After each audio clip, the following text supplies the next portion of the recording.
ગણેશ વિસર્જન, જેને વિસર્જન અથવા વિસર્જન પર્વ પણ કહેવામાં આવે છે, એ એક મહત્વપૂર્ણ હિન્દુ સમારંભ છે જે ખાસ કરીને ગણેશ ચતુર્થી પર્વ પછી કરવામાં આવે છે. આ વિસર્જનનું મુખ્ય ઉદ્દેશ્ય ભગવાન ગણેશના પ્રતિમાનો પ્રતીક તરીકે પૂજા પછી તેમને પાણી કે નદીમાં વિસર્જિત કરવાનો છે. અહીં વિસર્જનની પદ્ધતિ વિશે કેટલીક માહિતી છે. એક આદર અને શ્રદ્ધા. ગણેશ વિસર્જનનો મુખ્ય ઉદ્દેશ ભગવાન ગણેશને આદર અને શ્રદ્ધા સાથે વિદાય આપવાનું છે. તે દર્શાવે છે કે વિશેષ અવસરો પર પણ એફેમેરલ, અસ્થાયી લક્ષણ રાખવું જોઈએ. 2. પૂજાની પૂર્તિ. ગણેશ ચતુર્થીના દિવસે ગણેશનું પૂજન કરીને તેમના પુણ્ય શક્તિનો લાભ મેળવો તે પછી વિસર્જન દ્વારા તેમના આગમનનો અંત કરે છે.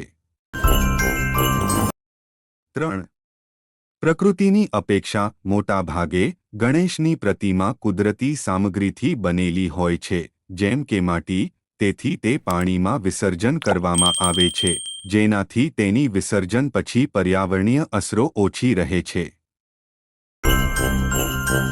4. સમુદાય અને પરંપરા. વિસર્જનનો પર્વ સામાન્ય રીતે સમુદાય કે પરિવાર સાથે ઉજવાય છે, જેમાં સંગીત, નૃત્ય અને પર્વોચિત સારા સમયે ગણેશના લીડિંગ સાથે વિસર્જન કરવામાં આવે છે. આ વિસર્જન દ્વારા ગણેશના પર્વનો સમાપન થાય છે અને લોકો નવા સાદા તથા આલેખન સમાંતરે ઉજવવા માટે તૈયાર થાય છે.